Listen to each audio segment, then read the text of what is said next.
Welcome to Alternatives to AA. This is Joshua Robinson, and I've been 3 years sober. And I'm Monique Robinson, and I'm 2 years sober. And we're here on a mission to help make the difficult journey of sobriety even easier to manage. Nobody in my world ever thought that I'd actually manage to be sober. So now we're taking what we've learned in the last decade to be able to help you too. And we're not against AA. We just need to learn how to manage the other 23 hours of the day. From communication to relationships to self-care, we're going to show you how to cope when your triggers try to take you down. Join us every Monday at 6 p.m. to uncover not only how to live without alcohol, but to thrive in sobriety and to swap out your addiction for a better life with the help of Alternatives to AA. So let's go. Today we're here to talk about changing your lifestyle to change your outlook on life. And we don't want you to get overwhelmed by the title either. We know that change is hard, and it's very hard to do and very scary to do as well. But if the changes you are making are for the better, for the future, for yourself, for others that you care about, then it's always worth it, right? It's always worth it in the long term. But short term, it can be very overwhelming. So generally speaking, it's better to try to change only like one specific thing at a time instead of changing everything at once, which we haven't really been following those rules. Yeah, Monique and I, we didn't take that advice, and we had like all these different goals at once, which really overwhelmed us. And we were starting this podcast, me going back to school, part-time work with my dad, trying to hit the gym still, building our forever home, elimination diet. Yeah, not loving it, but I know it's good for me. Cleaning our house out and reorganizing it, baby stuff, trying to have a baby, and also Monique, quitting her job so her stress levels could come down, so it would make it easier for us to have a kid because they were just way too high. Yeah. We realized with all this going on in the background, it was like just really, making us really depressed. And even though we weren't drinking, we're still depressed. So it's like, we should be happy, right? Yeah. There's just too many things on the plate at once. And we were like pretty much like, oh, we didn't do it, but we felt like saying fuck it and let's have a drink once in a while. Yeah, we never actually went out and did it, obviously, but the thoughts were there. Unfortunately, we had each other to support each other so we wouldn't do it. But yeah, that's pretty much the only reason that I didn't go back to drinking, or you didn't, because we're like, we don't want to ruin what we have. So that's always a plus. Yeah, we do have a few too many things on the plate, and as this process is going on, we're slowly starting to take things off the plate to make them more manageable, but we're trying to give you this advice ahead of time so you don't make that mistake either. Yeah. Yeah, and actually, once we were done with our wedding, we told, like, okay, we pretty much said, after the wedding, we're not going to like put anything else on a plate for a while. Yeah. Well, like that lasted about like a month. Which I was gonna say 3 months, but that's probably being too generous. It was pretty much a month after we got back from the honeymoon, everything kicked back up. Yeah, exactly, because we're on this kind of self-improvement thing for so long, and but sometimes trying to improve too many things can be actually destructive because you're not allowing yourself to focus on certain things, and it's just too overwhelming. No, I mean, that's true. And trust us, we're not here to complain, obviously. We're here to help. And the reason we were telling you about the mistakes we have made is because we want you to not make those mistakes so that way you can be more successful. So we just want you to know that we really do know that even with the overwhelm feelings, like this is such an exciting time for us because we're finally like gaining real control on our life, on our days again, that we both had really lost to the decade-long abusive relationship we had with alcohol. I mean, it really was an abusive relationship. So now we're trying to make up for it in our minds to be like normal. So we're trying to like smash 10 years of catching up into like the past 2. And you can't do that. You just can't. So we understand the want, though, that like when you're getting sober and you've been sober for a while, the desire to Like, why is not everything perfect yet? right, why isn't everything not like what you perceive as what should be normal? But the truth is, no matter what, as long as you're improving yourself, if you're sober and if you're trying to make the babies to steps, it's a success, and you have to congratulate yourself for that. Yeah. So And so we would suggest, trying to do 1 to 2 things at a time, because doing more can overwhelm you and then lead you to want to drink. At least myself and Monique, we felt that way. absolutely. So we're being a little bit hypocritical here, but that we're trying to show that that's the way we messed up, and it's probably better to do 1 or 2 things at once. Absolutely. Yeah, even though it might take longer that way.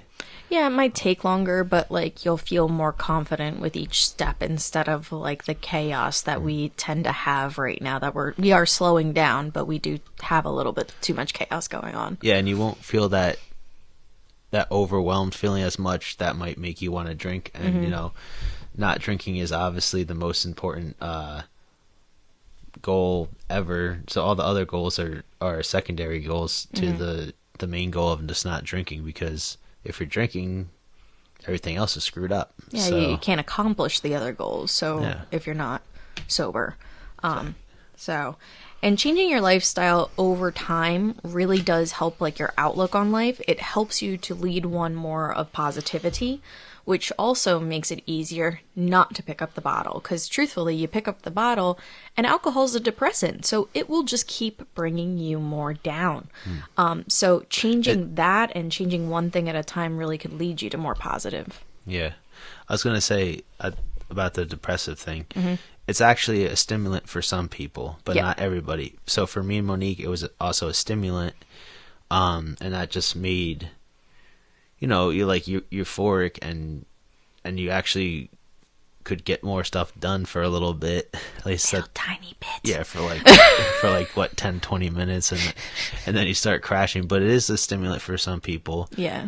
Generally speaking, if someone is actually an alcoholic, they more likely get that stimulant effect to it that makes it more just addicting than like a just pure depressive Yeah. kind of thing. Yeah, it starts out as a stimulant, but then eventually gets to that depressive part, but usually, you're a few too many drinks in at that point and you're making mistakes. Yeah. That euphoria is gone and now it's just trouble. So, and that's what we had to deal with sometimes is like, yeah, we'd get that euphoric feeling for a little bit. So of course we wanted to do it again. But the depressive part really was the part that was ruining our lives. So, Yeah, definitely. And like over time, you might want to start to view yourself differently with all these changes. Like you might start to finally view yourself as a good person, because we both actually, we really thought we weren't good people anymore because of our drinking. But the truth of the matter was, when we were sober, everybody still knew that the good person lived inside. It was just a matter of staying sober to let that good person stay out. And you also might find yourself having like more energy in the morning because guess what? You won't be hungover. So you might take a cup of coffee or tea and go see the sunrise or something like that. You can make new choices. And then like you might also find that going to a party with no drinking, but just really good food and maybe games and conversation can be just as enjoyable, if not more. Plus, you'll get to remember it. Yeah, exactly. And we did that recently. We had a party here, and we had cheese and crackers, and like 2 years ago, I don't think we would have thought that it would have been so much fun. Like, it was so much fun. Yeah, we spent most of the night laughing hysterically, because we were playing just like silly card games and things like that, and just eating food and just being happy to be together. It was awesome. Yeah, and Monique says games instead of drinks for the giggles. Yeah. That's her new term. It is. It's my new term because, especially after my birthday party, like, it just proved to be the fact that, like, games can be just as much fun as, like, drinking, but you remember it and you're just laughing, and laughing just feels great. You know, like you just, no matter what, when you laugh, you feel good. Yeah, exactly. And in this process, you might start to view yourself, more mature and responsible. And this can lead to, going out and getting a better job because you're feeling like you're competent and can do that. Helping your family out. And, like, this is once you're more stable and helped yourself out, but then you can extend yourself and start helping other people out. You can start to help the community out and obviously become a better version of yourself. And all these things just compound over time, and next thing you know, we were like, who am I? Like, what's going on? I'm not this bad person that I used to be, that that like hated myself, right? And yeah, just your confidence will just keep going up, and it doesn't have to be big changes at once. It's just slowly over time, which might be annoying because some people might want to get back to who they were originally, or who they wanted to be, or who they wanted. Yeah, that's another one too, for sure. Yeah, they want to rush the process, but no matter what, you do have to take the steps through the process, because you didn't become like the alcoholic you became in one day. So obviously you won't fix the mistakes from the alcoholic problems in one day. Yes. You have to give yourself almost as much time. And that's why Josh and I are frustrated sometimes, because it was a decade long of doing this to ourselves.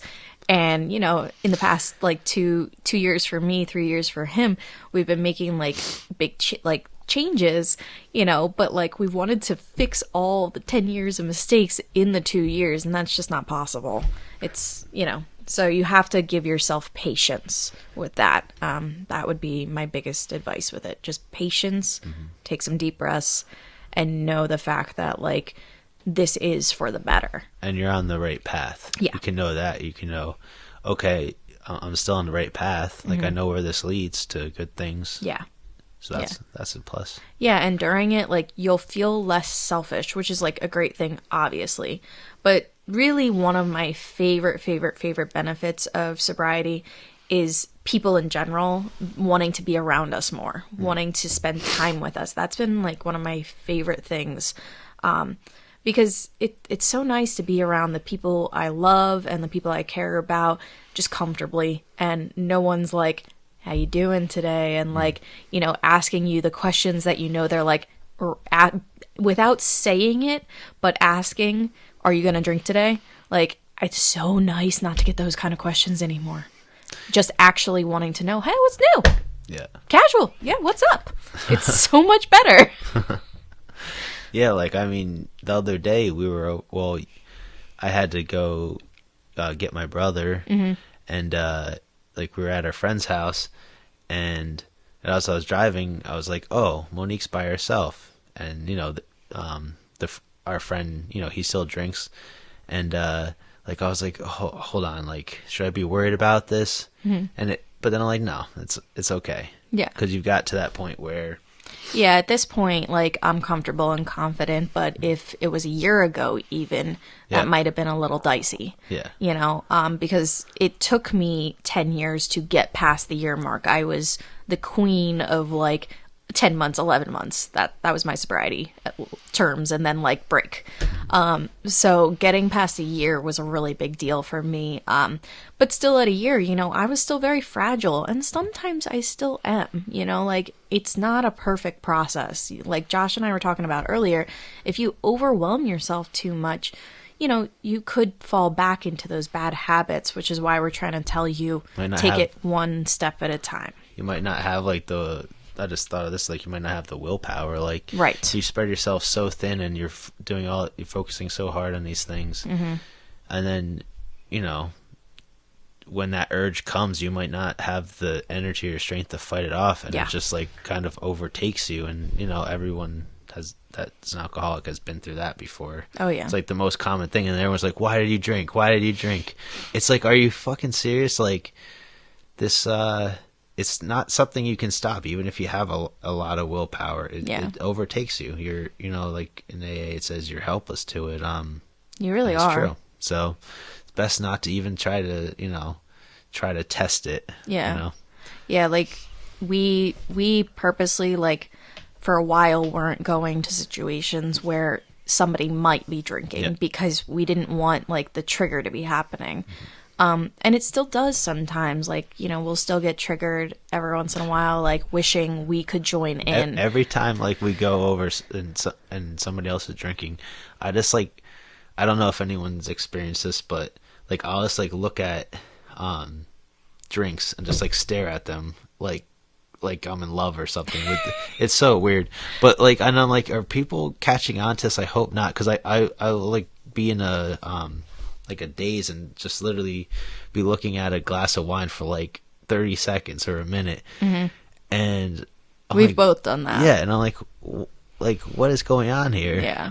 So that's like the only kind of awkward thing, and it's just because it's been such a habit for so long. It's like we're literally in love with alcohol, and Yeah. you know, we broke up with Yep. alcohol, so and everything's going way better since then. It is. So. It really is. So. And yeah, and so another benefit Mm-hmm. is that it can make you happier, as there's less time for you to, you know, worry about, you know, what's not perfect in your life, what we were talking about before, and you know, you can help other people out.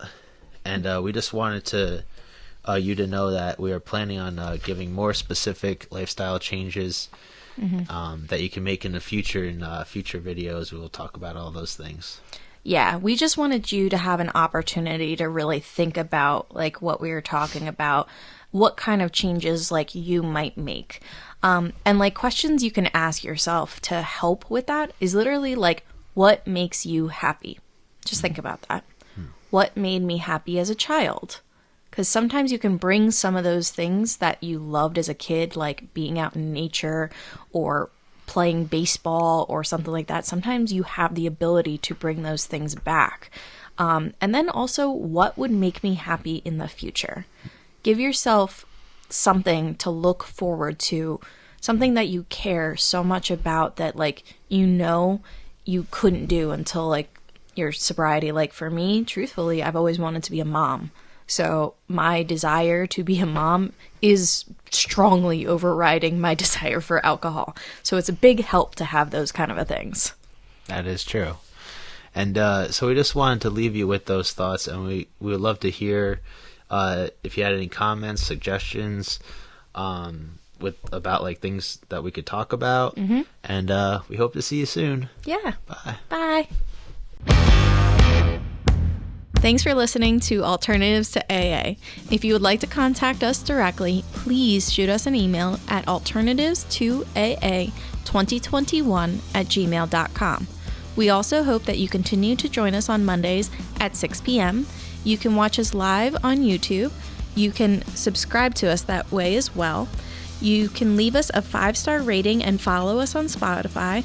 And if you're on Apple Podcasts, we ask that you please leave a rating and an honest review. We'll see you next week. Bye.